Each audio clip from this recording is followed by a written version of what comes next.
Hey blues fans, glad you made it. Welcome to another episode of This Week in the Blues. I'm your host, Jimbo Big Train Madsen with the blues band Big Train and the Locomotives. And this is our weekly take on blues history. Sister Ola May Terrell was born August 18th in 1911. When she was 11 years old, while attending a tent revival, she experienced a salvation experience. She taught herself to play guitar and began writing gospel songs and singing them on Atlanta's vice-ridden Decatur Street from the 1930s to the 1950s. In 1953, she recorded 5 tracks for Columbia. They were miscategorized and didn't sell, and her contract was canceled. Though she seemed to have disappeared from the world at large, her music stayed around. One song was used in an off-Broadway play. Sister Terrell had checks waiting, and the music publisher couldn't find her. She was finally found in a nursing home in Conyers, Georgia, where the money provided some material comfort in those last years. Blues drummer Uncle John Turner was born August 20th in 1944. He was a drummer for many notable artists, including Johnny and Edgar Winters. Uncle John has also jammed and toured with B.B. King, Jimi Hendrix, Freddie King, Muddy Waters, Junior Wells, Lightnin' Hopkins, and many, many more.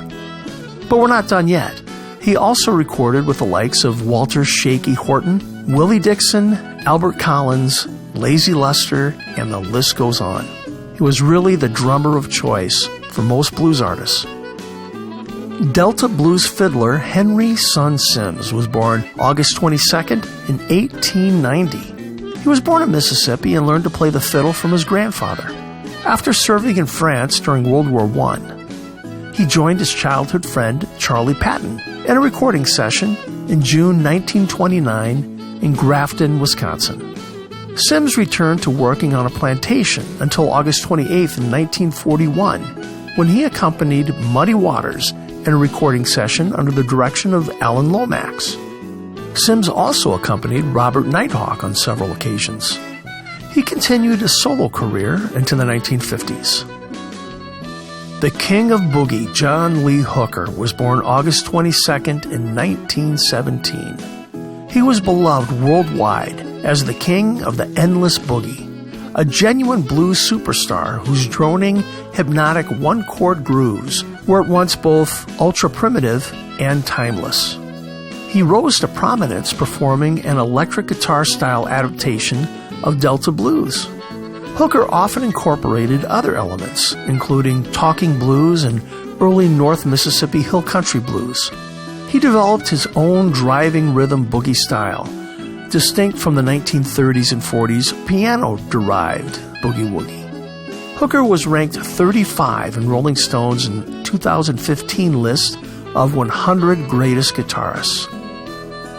R&B bandleader and pianist Sonny Thompson was probably born on August 23, 1916.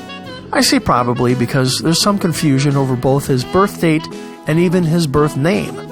You can check out all the details on our website. Now here's what we do know. He began recording in 1946 and in 1948 achieved 2 number 1 R&B chart hits, Long Gone, Parts 1 and 2, and Late Freight. The follow-ups, Blue Dreams and Still Gone, also reached the R&B chart. He had some R&B top 10 successes with the singer Lula Reed, the biggest hit being I'll Drown in My Tears. One thing that's kind of cool is they ended up getting married sometime in the early 50s. He continued to work as a session musician and perform with Lula Reed into the early 1960s. Canadian blues guitarist, harmonica player, singer, and songwriter Big Dave McLean was born August 23rd in 1952. In 2019, he was awarded the Order of Canada for his musical influence of Delta and Chicago blues and for mentoring Canadian musicians.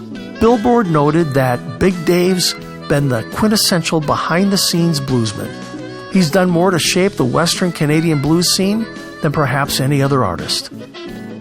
Blues legend Arthur Big Boy Crudup was born August 24th in 1905. He may well have been Elvis Presley's favorite bluesman, since Presley recorded no less than 3 of Big Boy's classics, including That's All Right Mama.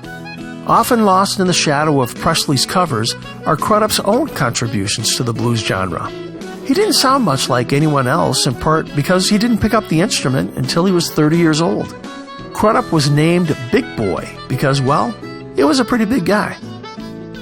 Well, blues fans, we just covered some of the highlights here. But if you want to know more about these artists or the things that happened this week in the blues, it's easy to do. Just follow our social media pages or go visit our website at bigtrainblues.com. We'll have a brand new episode next week, so we'll see you then.